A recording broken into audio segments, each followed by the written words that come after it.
Ikalawang mga hari, Kabanata 23. At ang hari ay nagsugo, at pinisa nila sa kanya ang lahat na matanda sa Huda at sa Jerusalem. At sumampa ang hari sa bahay ng Panginoon, at ang lahat na lalaki ng Huda, at ang lahat na taga-Jerusalem na kasama niya, at ang mga saserdote, at ang mga propeta, at ang buong bayan, maliit at gayon din ang malaki, at kanilang binasa sa kanilang mga pakinig ang lahat na salita ng aklat ng tipan na nasumpungan sa bahay ng Panginoon. At ang hari ay tumayo sa tabi ng haligi at nakipagtipan sa harap ng Panginoon upang lumakad ng ayon sa Panginoon at upang ingatan ang kanyang mga utos at ang kanyang mga patotoo at ang kanyang mga palatuntunan ng buong puso at ng buong kaluluwa, upang tuparin ang mga salita ng tipang ito na nasusulat sa aklat na ito. At ang buong bayan ay nananayo sa tipan.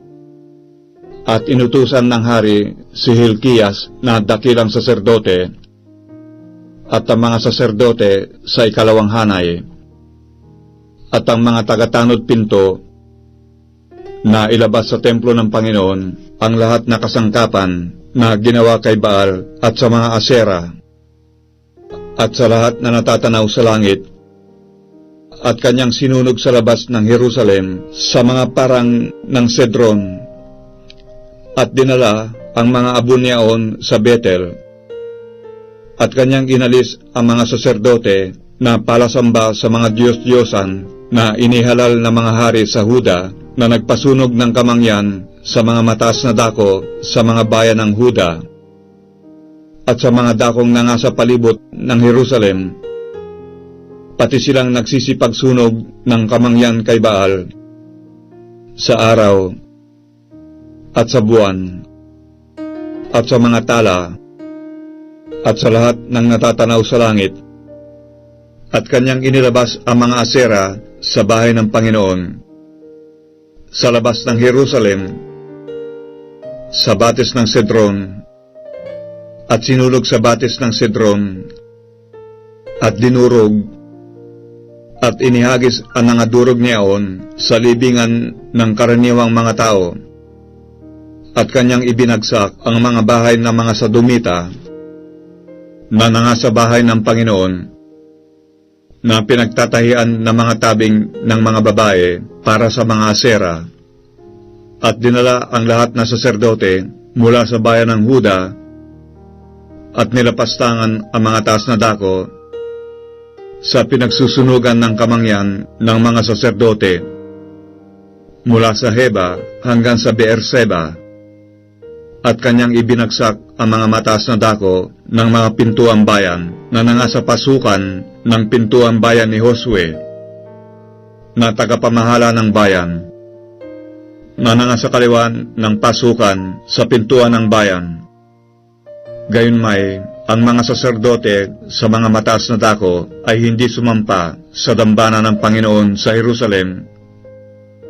kundi sila'y nagsikay ng tinapay na walang lebadura sa gitna ng kanilang mga kapatid, at kanyang nilapastangan ang Topet na nasa libis na mga anak ni Hinnom, upang wag paraanin ng sinuman ang kanyang anak na lalaki o babae sa apoy kay Molok. At kanyang inalis ang mga kabayo na ibinigay ng hari ng Huda sa araw sa pasukan ng bahay ng Panginoon, sa siping ng silid ni Nathan-Melek na kamarero na nasa looban, at sinunog niya sa apoy ang mga karo ng araw at ang mga dambana na nangasa bubungan ng silid sa itaas ni Akas na ginawa ng mga hari sa Huda, at ang mga dambana na ginawa ni Manases sa dalawang looban ng bahay ng Panginoon ay ipinapagbabagsak ng hari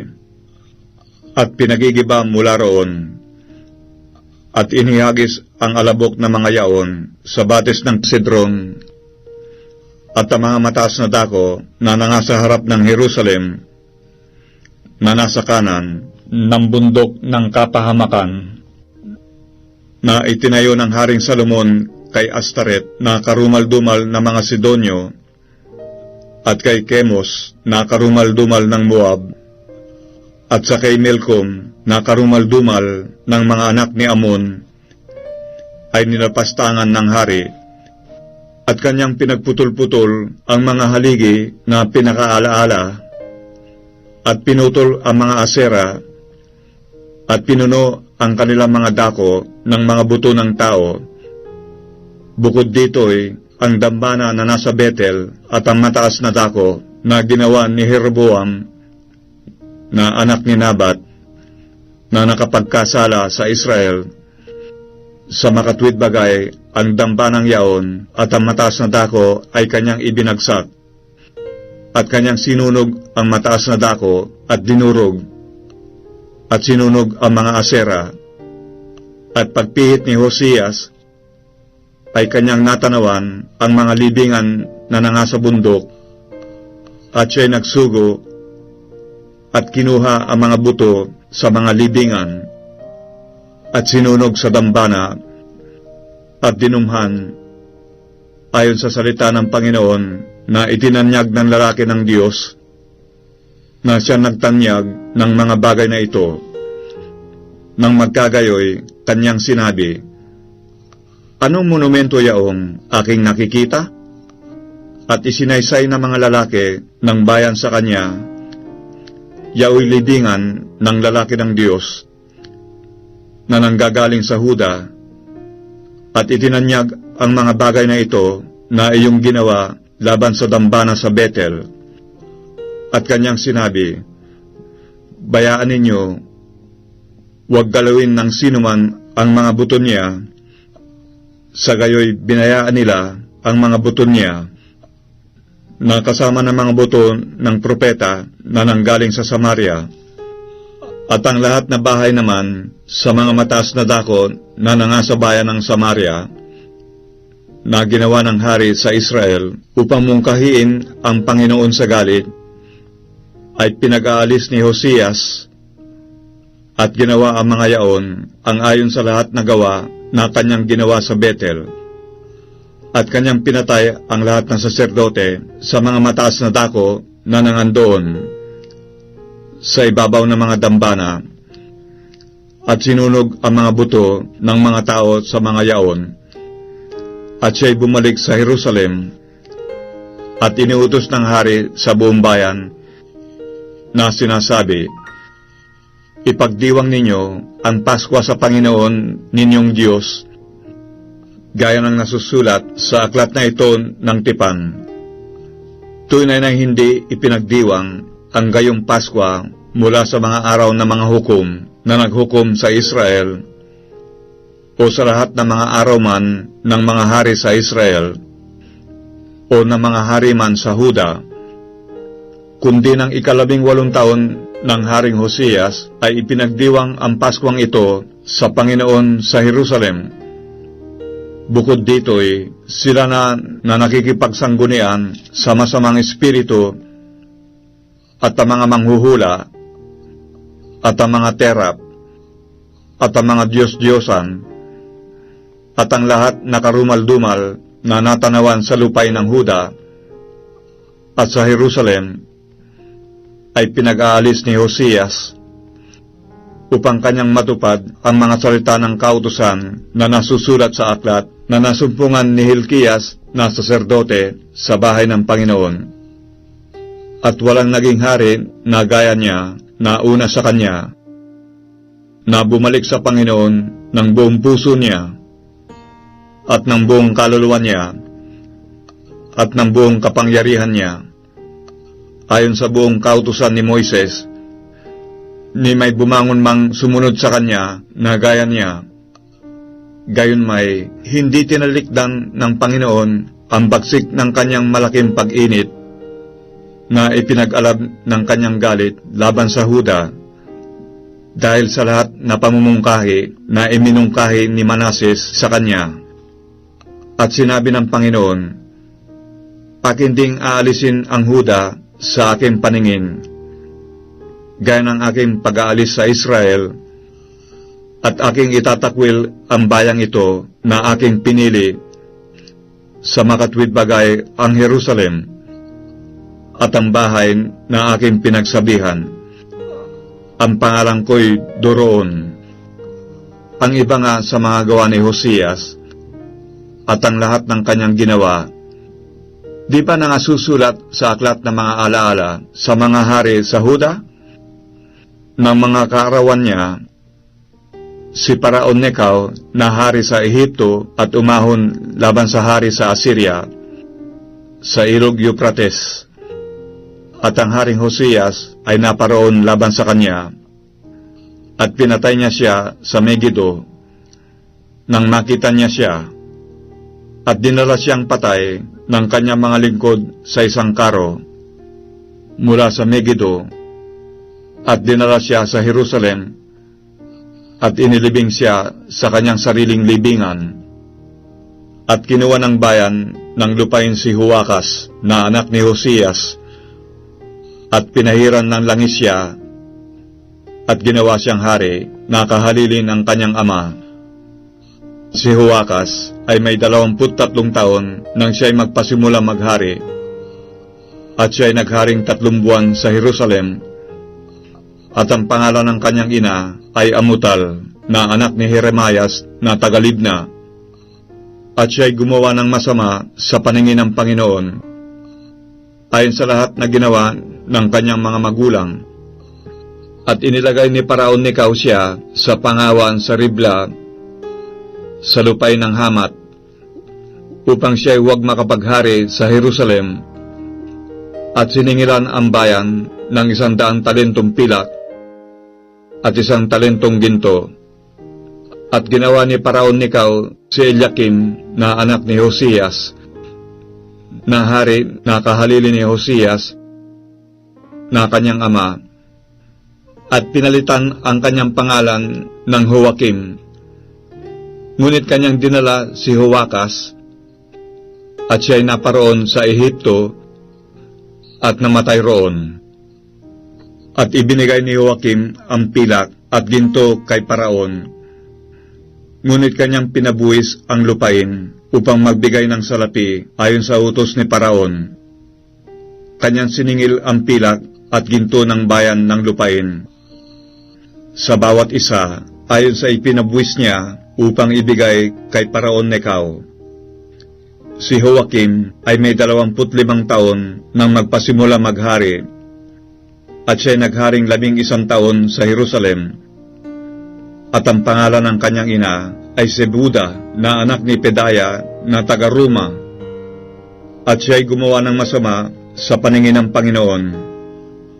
ayon sa lahat na ginawa ng kanyang mga magulang.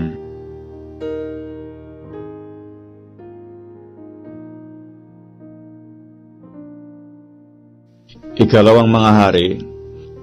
Kabanata 24. Ng kanyang mga kaarawan ay umahon si Nabucodonosor na hari sa Babilonya,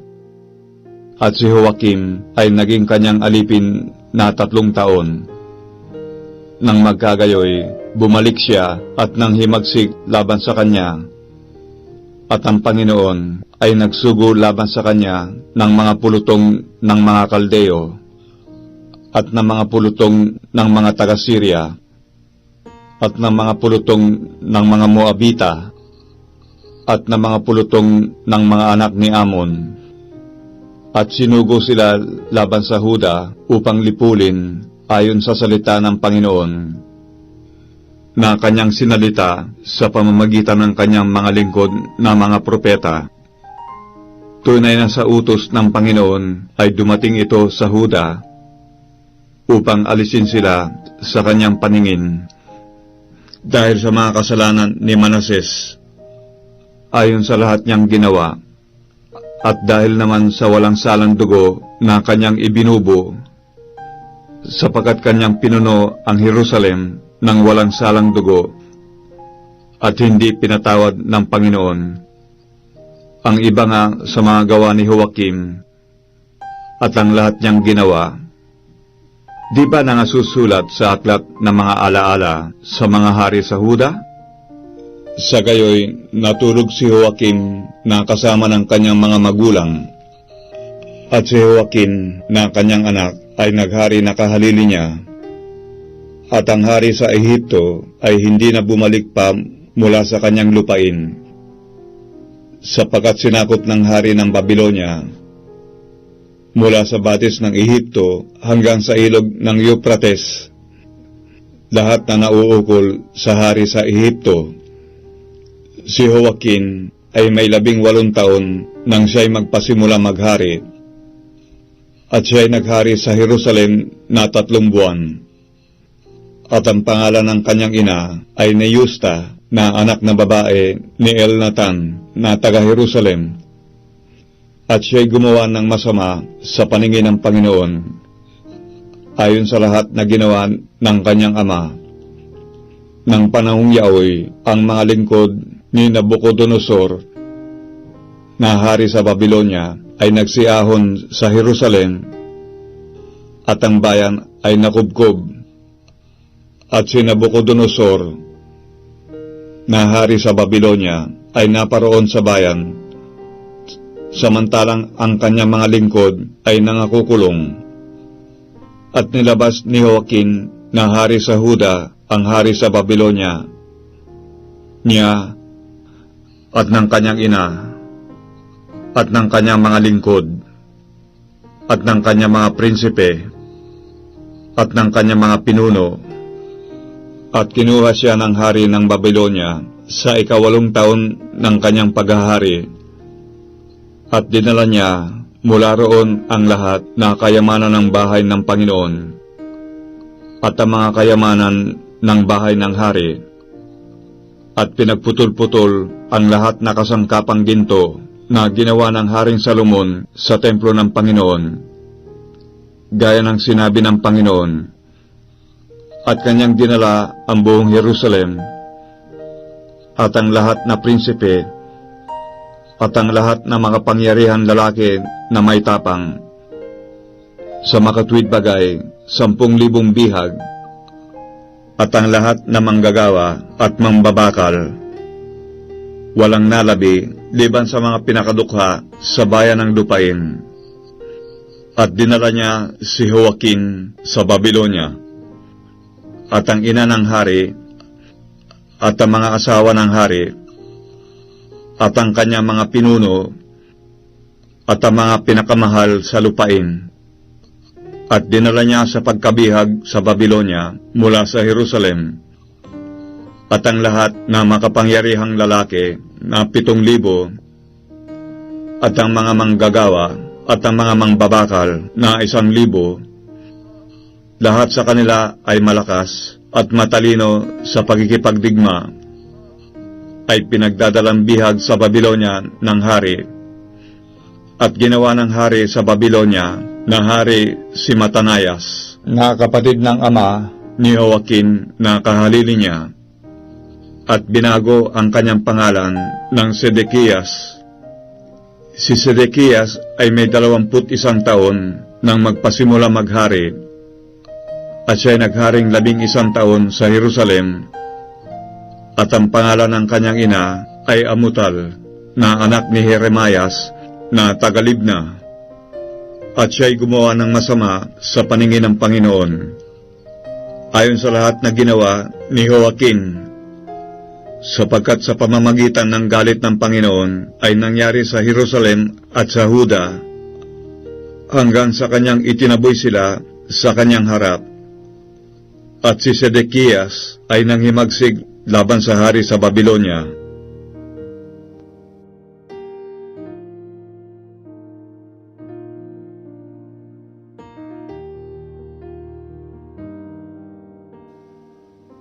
Ikalawang mga hari, Kabanata 25. At nangyari ng 9 na taon ng kanyang paghahari sa 10 buwan, ng 10 araw ng buwan, na si Nabucodonosor na hari sa Babilonya ay naparoon. Siya at ang buo niyang hukbo laban sa Jerusalem, at humantong laban doon, at nagsipagtayo sila ng mga kuta sa palibot laban doon. Sa gayoy, nakubkob ang bayan hanggang sa 11 taon ng Haring Sedekias, ng 9 na araw ng 4 na buwan. Ang kagutom ay lumala sa bayan, na anupat walang tinapay sa bayan ng lupain. Nang magkagayoy, gumawa ng isang butas sa kuta ng bayan, at ang lahat na lalaking mandidigma ay nagsitaka sa gabi sa daan ng pintuang bayan sa pagitan ng 2 kuta na nasa siping ng halamanan ng hari. Ang mga Kaldeo nga ay nasa tapat ng palibot ng bayan, at ang hari ay yumaon sa daan ng Araba. Ngunit hinabol ng hukbo ng mga Kaldeo ang hari, at inabutan nila siya sa mga kapatagan ng Jericho, at ang buo niyang hukbo ay nangalat sa kanya. Nang magkagayoy, kinuha nila ang hari at dinala nila siya sa hari sa Babilonya sa Ribla, at sila'y nangagbigay ng kahatulan sa kanya, at kanilang pinatay ang mga anak ni Sedekias sa harap ng kanyang mga mata, at inukit ang mga mata ni Sedekias, at siya'y nilagyan ng damal, at dinala siya sa Babilonya. Nang 5 buwan nga, nang 7 araw ng buwan, na siyang 19 na taon ng Haring Nabucodonosor na hari sa Babilonya, ay naparoon sa Jerusalem si Nabuzaradan na punong kawal ng bantay, na lingkod ng hari sa Babilonya, at kanyang sinunog ang bahay ng Panginoon, at ang bahay ng hari, at ang lahat na bahay sa Jerusalem. Sa makatuwid bagay, bawat malaking bahay ay sinunog niya ng apoy, at ibinagsak ang mga kuta ng Jerusalem sa palibot ng buong hukbo ng mga Kaldeo, na kasama ng punong kawal ng bantay, at ang nalabi sa mga tao na naiwan sa bayan, at yaong nagsihiwalay na nagsihilig sa hari sa Babilonya, at ang labi sa karamihan ay dinalang bihag ni Nabuzaradan na punong kawal ng bantay. Ngunit iniwan ng punong kawal ng bantay ang mga pinakadukha sa lupain upang maging mag-uubas at magbubukid, at ang mga haliging tanso na nangasa bahay ng Panginoon, at ang mga tungtungan at ang dagat-dagatan na tanso na nasa bahay ng Panginoon ay dinurog ng mga Kaldeo, at dinala ang tanso sa Babilonya, at ang mga palayok,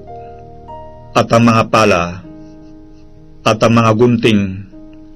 at ang mga kutsara, at ang lahat na kasangkapan na tanso na kanilang ipinangangasiwa ay kanilang dinala, at ang mga apuyan, at ang mga mangkok na ang sa ginto ay ginto, at ang sa pilak ay pilak, pinagdadala ng punong kawal ng bantay. Ang 2 haligi, ang dagat-dagatan, at ang mga tungtungan na ginawa ni Salomon sa bahay ng Panginoon. Ang tanso ng lahat ng kasangkapang ito ay walang timbang. Ang taas ng isang haligi ay 18 siko, at isang kapitel na tanso na nasa dulo niyaon, at ang taas ng kapitel ay 3 siko, na mayaring lambat at mga granada sa kapitel sa palibot. Lahat ay tanso, at mayroong gaya ng mga ito ang 2 haligi na mayaring lambat. At kinuha ng punong kawal ng bantay si Sarayas na dakilang saserdote, at si Soponias na 2 saserdote, at ang 3 tagatanod pinto. At sa bayan ay kumuha siya ng isang pinuno na inilagay sa mga lalaking mangdidigma at 5 lalaki sa kanila na nakakita ng mukha ng hari na nangasumpungan sa bayan. At ang kalihim, ang punong kawal ng hukbo na humusay ng bayan ng lupain at 60 lalaki ng bayan ng lupain na nangasumpungan sa bayan. At kinuha sila ni Nabuzaradan na punong kawal ng bantay at dinala sila sa hari sa Babilonya sa Ribla at sinaktan sila ng hari sa Babilonya at pinatay sila sa Ribla sa lupay ng Hamat. Sa gayoy, dinala ang Huda na bihag mula sa kanyang lupain at tungkol sa bayan na naiwan sa lupain ng Huda na iniwan ni Nabucodonosor na hari sa Babilonya, ay sa mga yaon ginawa niyang tagapamahala si Gedalias na anak ni Amikam, na anak ni Sapan. Nang mabalitaan nga ng lahat ng pinuno ng mga hukbo nila at ng kanilang mga lalaki na ginawang tagapamahala si Gedalias ng hari sa Babilonya, ay nagsiparoon sila kay Gedalias sa Mispa. Sa makatwid bagay, si Ismael na anak ni Natanyas at si Johanan na anak ni Karea at si Saraya na anak ni Tanhumet na Netopatita at si Haasanyas na anak ng Makaateo, sila at ang kanilang mga lalaki, at si Gedalias ay sumampa sa kanila at sa kanilang mga lalaki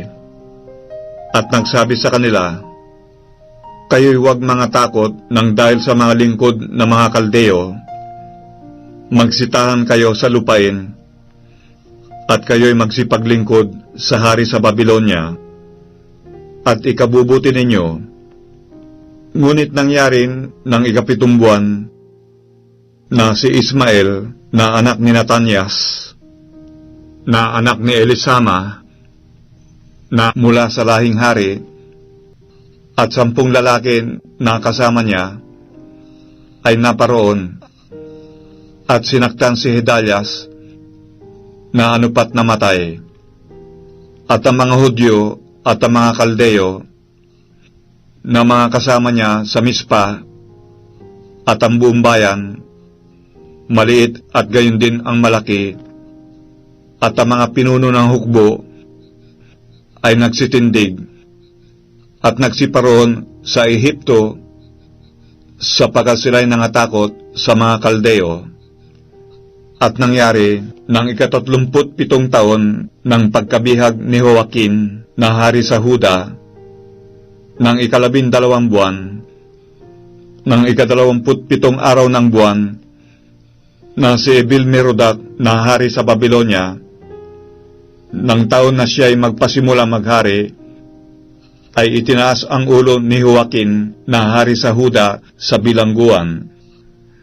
At siya'y nagsalita na may kagandahan loob sa kanya, at inilagay ang kanyang luklukan sa itaas ng luklukan ng mga hari na kasama niya sa Babilonya, at kanyang pinalitan ang kanyang damit na pagkabihag, at kumain si Joaquin ng tinapay sa harap niya na palagi sa lahat ng kaarawan ng kanyang buhay. At tungkol sa kaloob sa kanya, may palaging kaloob na ibinibigay sa kanya ang hari, bawat araw, 1 bahagi ng pagkain, lahat ng mga araw ng kanyang buhay.